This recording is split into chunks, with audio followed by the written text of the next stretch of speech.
My mom ignored my existence for 28 days. On day 29, I left flowers with a note. Thank you for the best month of my adult life. When she stormed into the kitchen furious, she found a manila folder on the counter with another note. Now let's make it the best year of my life. Then she. My name is Daniel. I'm 29, the oldest kid, the responsible one. I work in IT support at a hospital, I do night shifts sometimes, and I'm the person everyone calls when their phones don't charge or their Wi-Fi blinks. In my family, I'm also the quiet mule. I lift the boxes, I drive people to appointments. I pay just this one bill because you know how late fees snowball, honey. I'm not flashy. I rent a small one-bedroom above a nail salon. My car is 10 years old and smells like old coffee. I buy the generic paper towels. I meal prep. No tattoos. No earrings. The most fun thing I own is a cast iron pan I season myself. My little sister, Ava, is the golden one. She's 24. She does lashes on Instagram and somehow always looks like she stepped out of a music video. White sneakers never scuffed, hair perfect, nails like candy. When she laughs in a room, people turn. When I laugh, people say, "Oh, Dan, I didn't see you there." Mom is the ringmaster. She raised us mostly alone, and people call her strong. She is strong, and she's also sharp in ways that cut you before you notice you're bleeding. She can make a compliment land like a chore. "You're so dependable," she tells me, which is code for "you'll handle it." To Ava, she says, "You deserve the world," which is code for "Dan will find a way." This story starts with silence. Not a dramatic slam the door silence.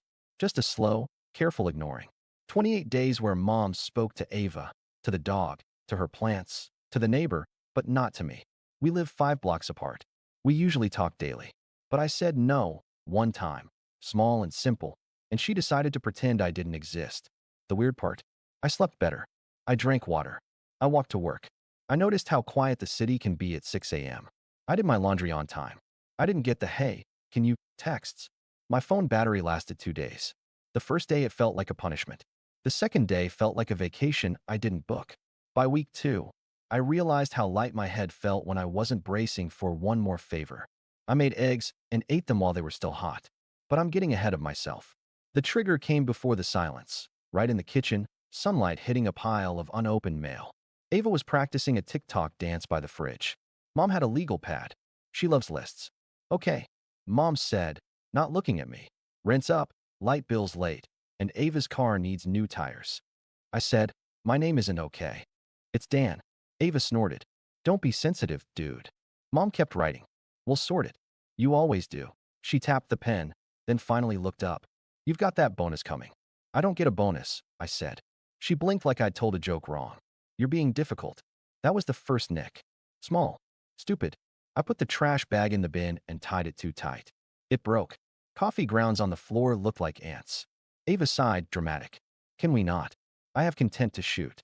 Mom turned to her, soft voice. "Don't stress, baby." Then she turned back to me. "Daniel, if you're going to make this hard, you can just go." A sentence like that is a lighter. You don't see the flame until it's already burning. I wiped the counter. I threw the towel in the sink. I said, "Okay." That was the last full sentence I said to her for 28 days. On day 1 of the silence, Aunt Linda called me overly emotional on Facebook Messenger because I didn't come to Sunday lunch. On day 3, Ava posted a story, "Family is everything," with a halo filter. On day 7, Mom texted the group chat a photo of a roast, captioned, "We made too much." No tag for me. On day 14, I saw Mom and Ava at the grocery store. I said, "Hey." Mom picked up a cantaloupe and sniffed it like it was more interesting than my voice. Ava said, "Oh, didn't see you," and kept walking. I looked at the melons. I went home with cereal. By day 28, the silence had a weight. It pressed into the walls of my apartment. It pressed into my chest. I realized I'd been breathing around people my entire life. The air felt different when I couldn't be used. I didn't know what to do with that. So on day 29, I bought sunflowers and a manila folder. It didn't start with bills. It started with birthdays. When I turned 15, I got a pack of socks and a handshake from Grandpa. "Now you're a man." When Ava turned 15, Mom rented a party bus. There was a candy bar. I drove everyone home at midnight because the bus had a time limit and no one thought to call a cab. "Thank you, Daniel," Mom said. "You're so dependable." First compliment, first chain. At 18, I got a job stocking at a grocery store and put my tips in a jar. The jar ended up on the kitchen counter for emergencies. Emergencies were, apparently, Ava needing a prom dress, Mom needing a hair appointment because interviews, and the dog needing vitamins. The jar emptied fast. In college, I commuted from home to save money. When the car broke down, I took the bus at 5:10 a.m. so I could clock in for a 6 a.m. shift at the hospital cafeteria, then ran to my 9 a.m. class. I drank coffee that tasted like burnt peanuts. I kept my head down. Ava took a gap year to find her brand. She found it in my gas tank. Can I borrow your car? Turned into, I'm using your car. My insurance went up after her fender bender. It's just numbers, Mom said. We'll figure it out. At 22, when Mom's credit card hit the limit, the solution landed like always. Dan, can you call and pay the minimum so it stops the late fees? I paid it. I told myself it was temporary. Temporary stretched like gum on hot pavement. By 24, my phone was a switchboard. Daniel, can you pay the dental bill and we'll Venmo you Friday? D, can you spot me $200 for a shoot? I'll tag you. Ava never tagged me. Baby, the light company is ruthless, honey. Brother DoorDash me food? I'm low-key shaking. I kept a notes app ledger at first. $65 here. $120 there. $349. Tires. $780. Phone plan for a family plan that included Ava's friend for a month. That became 6. We'll settle up. No one settled. The ledger felt like smuggling complaints. I stopped writing it because it made me feel petty. Money wasn't the only thing. Time got carved up. Doctor visits. Come with me. I hate needles. DMV lines. I'm too pretty for this. Moves. The couch won't fit. We need you. We meant you. I always had the tape. I always had the dolly. When I tried to say no, it got spiritual. We raised you, Mom would say. Family is everything. Don't be weird, Ava would add. It's not that deep. It was deep enough to hit the bottom of me. There were little humiliations that landed and stuck. I remember Thanksgiving 2 years ago. Someone asked what I did for work. I said, IT support. Aunt Linda laughed. So like, you're good at restarting? Ava flipped her hair. He loves it, she said. He's such a helper. I do love helping when it feels like kindness. This felt like maintenance. Like I was a tool you didn't have to return. Another scene. Ava rented a studio for a shoot and forgot her wallet. I Venmo'd the deposit. The next day, she posted a story with champagne. Booked and busy. I commented a smiley face. She replied, don't be thirsty, bro. I stared at the phone, felt heat in my ears, and then told myself I was being sensitive. I deleted the ledger again. Mom had a way of making my boundaries sound like insults to her character. When I said, I can't this week, she heard, you're a bad mother. When I said, I need my car on Saturday, she heard, Ava is irresponsible. Then it spiraled. You think I failed you, she'd say, eyes wet with the speed of someone who knows how to weaponize tears. I didn't say that, I'd answer, then end up transferring $300 just to end the conversation. Money as apology for a feeling I didn't cause. The stakes climbed. Last winter, Ava wanted to move into a nicer apartment because light is content. The deposit was $2,400. It's an investment, Mom said. She's building something. Be a team player. I gave them $800 just to help. I told myself I was paying to avoid a fight. On the days I tried to focus on myself, signed up for a certification exam, saved for a better car, something got set on fire. My crown fell out. I can't smile like this, Mom would text. It's an emergency. $320. Shoot canceled because camera broke. Can you Zelle me $450? Ava, I'll pay you when I land a brand deal. She landed brand deals. She landed on my couch when she needed a reset. And I kept telling myself, it's family. It's temporary. It's fine. Then came the trigger, the legal pad, the melons. After that, the silence. The silence wasn't only Mom. It spread. Ava cut me off too, because loyalty in our family means choosing the side with the most drama. Group chat action happened without me. Plans, menus, emojis. My name turned into a blank space where Mom's thumbs up should have been.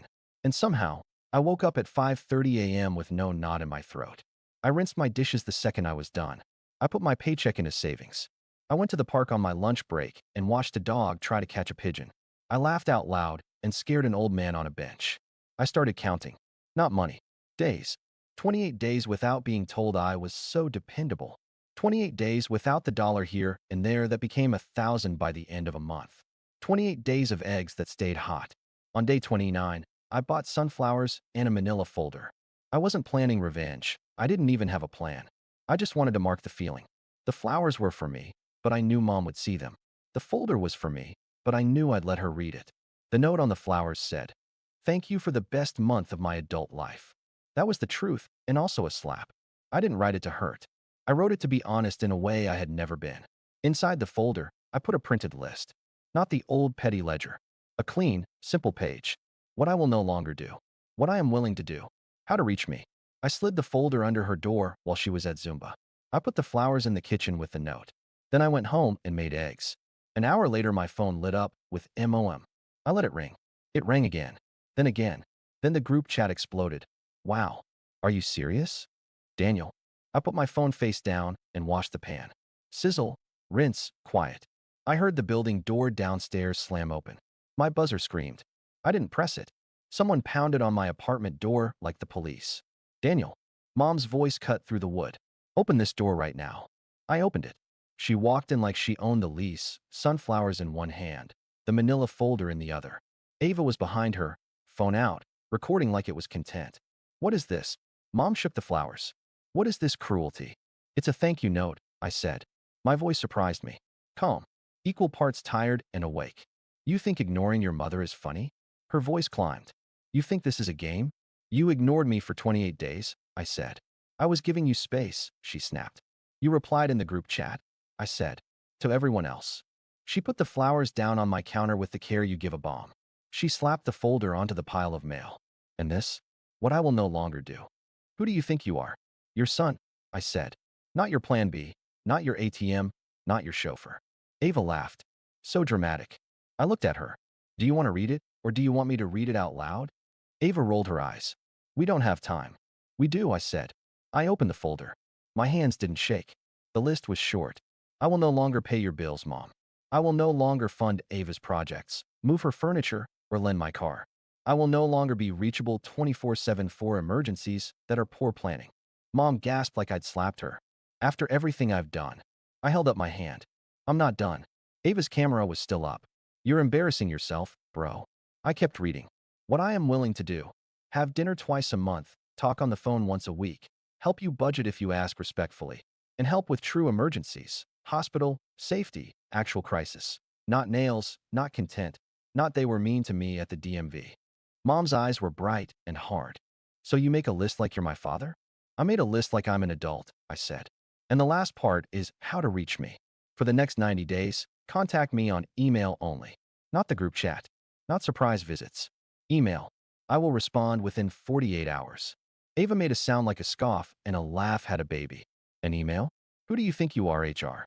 "The person who pays my rent," I said. "The person who sleeps in this apartment. The person who is done being on call." Mom leaned in close. She lowered her voice. "You're punishing me. You want to hurt me." I met her eyes. Even then, I loved her. I felt that love like a tired muscle. "This isn't about revenge. This is about closure." She stepped back like the sentence was a smell. "Closure? Are you leaving the family?" "I'm staying," I said. "Just not in the role you assigned me." She turned to the flowers and read the note again. "Thank you for the best month of my adult life." "How dare you?" She tapped the counter with her nail. "You're ungrateful." "Mom," I said, "it was the best month because I wasn't being used. That's not your fault alone. I allowed it." "I'm stopping." Ava flipped the camera to herself for a second, lips glossy. "My brother thinks he's the main character." "Stop recording," I said. "Make me," she said. Mom did her favorite trick. Tears in one eye, none in the other. "I did everything for you kids. I broke my back." "I know," I said. "I'm grateful. I also won't be your safety net for choices I didn't make." "You think you're better than us," Ava said. "No," I said. "I think I'm better than I was last month." Mom slammed her hand on the counter. The flowers jumped. "You owe me. I gave you life. I paid your dental bill," I said, not unkind. "I paid the phone plan. I paid the deposit. Gratitude has been flowing one way for years." "You kept score?" She said it like the dirtiest phrase. I closed the folder. I kept receipts because I wanted to stop feeling crazy. Silence. The building hummed. Somewhere downstairs, someone laughed at a sitcom. In my kitchen, the air finally felt like mine. Mom pointed at the door. "We're leaving. And when you come to your senses, you'll apologize." "I won't," I said. She stared at me for a long time, like she was trying to hypnotize me into being the old version. It didn't take. Ava tried one more time. Just give me the car this weekend. I have a collab. No, I said. Use your car. It needs tires. So buy tires, I said. Mom shook her head like I'd confessed a crime. I don't recognize you. I finally recognize me, I said. They left. The flowers stayed. The next morning my phone looked like it had been in a storm. 32 missed calls. 17 voicemails. 49 texts in the group chat. The first voicemail was Mom praying. The second was Mom shouting. The third was Ava. You made Mom cry for real. Hope you're happy. The fourth was Aunt Linda with her signature mix of gossip and God. We reap what we sow. I made coffee. I put my phone on Do Not Disturb. I opened my laptop and drafted an email to Mom. Subject: Boundaries, next 90 days. Hi Mom. I love you. I'm taking 90 days to reset. I won't be available for money, errands, or last-minute requests. I'm still your son. I still want a relationship. Twice monthly dinners are on the table.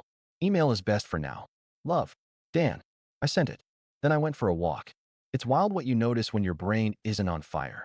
The light on the brick wall by the barber shop. The way the bus driver nods at people he recognizes. A kid on a scooter concentrating like a surgeon. My shoulders came down from my ears and stayed there. At lunch I checked my email. One message from Mom. This is cruel. You're brainwashed. Family is everything. I refused to email my own son. I replied once. I'm sorry you feel that way. Email is how you reach me right now. Then I closed the tab. The calls kept coming for 3 days. Then they slowed. I screenshotted nothing.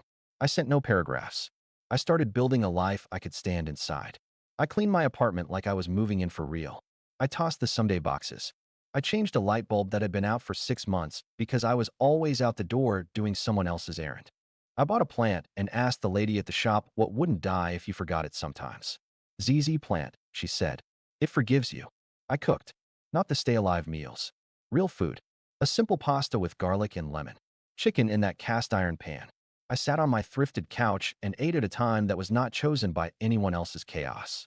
I chewed, tasted, finished, washed, dried. Work felt different too. I wasn't snapping at printers because the rest of my life was a fire. I passed my certification practice tests. I signed up for the exam. I bought the study guide with my own money and didn't feel bad about it. On day 6, Mom sent an email with a subject line that felt like a trap. Emergency. The body. Ava's car tires exploded. She's stranded. She needs your car now. I took a breath. Then I wrote, this is not a medical or safety emergency. She has roadside assistance and friends. I can't help today. I pressed send. My hands shook for a minute. Then they stopped. On day 10, Ava came to my door. She didn't buzz. She waited until my downstairs neighbor came in and slipped inside. She knocked like a friend. I opened a crack. What? She said. Is your problem? My problem is I've been solving yours for 5 years, I said. She rolled her eyes so hard I thought she'd see her brain. It's not that serious. It is to me, I said. I finished a shift at 3 a.m. last month and then drove you to a sunrise shoot in the rain because you wanted natural light. You offered, she said. You texted please 11 times and then Mom called crying. I said, that's not offering. That's pressure. She looked past me, into my apartment. You think you're better because you have a plant. I think I'm better with a plant, I said. You can come in if you stop recording. She slipped her phone into her pocket with theatrical boredom and sat on my chair like it might stain her. She picked up the manila folder from the counter. This is extreme. It's paper, I said. Words on paper, Ava. She flipped. You're really doing dinners only twice a month? That's what I can do. What about holidays? I'll decide as they come. She huffed. Mom is spiraling. I'm not responsible for her spiraling, I said, carefully. I'm responsible for how I respond. She stood. You're selfish now. I'm a person now, I said. She left with a flounce. The plant, and I kept breathing. On day 15, Aunt Linda left a voicemail that started with sweetie and ended with heck. In between, your mother is hurting. You think you're strong, but you're being deceived by therapy people. She raised you. You owe her your obedience. I thought about calling back. I drafted a speech in my head. Then I deleted it from my brain and went to the gym. I did 10 minutes on a treadmill, hating every second, then did it again the next day. This is what building looks like in real time. Small, boring choices. Not dramatic speeches. On day 20, Mom emailed a list of expenses. Light bill $118. Gas $89. Groceries $250. If you're taking a break from being selfish, you can spot me this week. I stared at it. Old reflexes twitched like muscles remembering dance steps. Then I wrote, I can help you budget next Tuesday at 6 p.m. If you don't want that, I understand. She wrote back, you disgust me. I put my phone face down and sliced an onion. Not everything was clean. Some nights I lay awake and felt like a bad son. I'd hear mom's greatest hits in my head. We raised you. Family is everything. Don't be weird. I breathed into the feeling until it loosened. I reminded myself, love isn't a line of credit. Boundaries aren't betrayal. My job is not to keep adults from consequences. On day 23, my supervisor asked if I wanted an extra shift Sunday. I said no. He looked surprised. Hot date, he joked. No, I said. Hot laundry. I went home and washed all my sheets. I folded them while they were still warm. It felt like wealth. On day 26, I sat at my desk and paid my own bills. Rent, internet, power. I looked at my bank app and saw numbers that didn't make me flinch. It wasn't a fortune. It was mine. On day 28, I wrote a little list of my own. Sleep 8 hours. Eat at a table. Drink water before coffee. Study 30 minutes. Don't fix anyone today. The list wasn't magic, but it kept me in my lane. On day 29, I woke up and realized something new. The quiet wasn't just the absence of their noise. It was the presence of me. The exam was on a Saturday, 2 weeks after the 90-day email. I passed, not with fireworks, but with a number that meant raise soon and more leverage at work. I walked out into cold air, looked up at a sky that needed cleaning, and texted my friend Marco. I did it. He sent 9 fire emojis and a burger invite. That afternoon, Mom emailed. Subject, dinner? I stared at it. Then I checked the calendar. It was the second Thursday of the month. Twice monthly dinner was on the list. My stomach did a flip. I wrote back. Sure. 6 p.m. at Rose's. Rose's is a family place with red booths and a waitress who calls everyone honey. I got there early and ordered water. Mom walked in 5 minutes late, wearing that perfume that lives in my childhood. She sat. We looked at each other like two people at a job interview. She started. You've changed. I've noticed, I said. I don't like email, she said. I know, I said. It's working for me. She folded and unfolded her napkin. Ava says you're cruel. Ava doesn't like limits, I said. I didn't either when they were first on me. She watched the waitress pour coffee. I didn't realize how much I was expecting. The word had edges. You were always there. I trained you to expect me, I said. I trained you by always showing up, even when it hurt. She squinted like the light was too bright. Are you happy now? With your little lists? I'm happier, I said. She took a breath. I don't have money for tires this month. I felt the old pull. I pictured my bank app, my plant, my warm sheets, my lungs. I can help you build a plan, I said.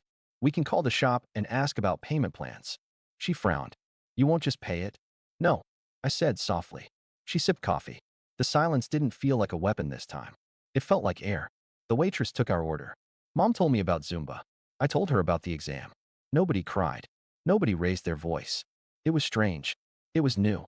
We walked out into the evening and stopped by the door. Mom touched my sleeve like I was glass. I don't want to lose you. You won't, I said. You'll just have to meet the version of me that doesn't disappear to keep the peace.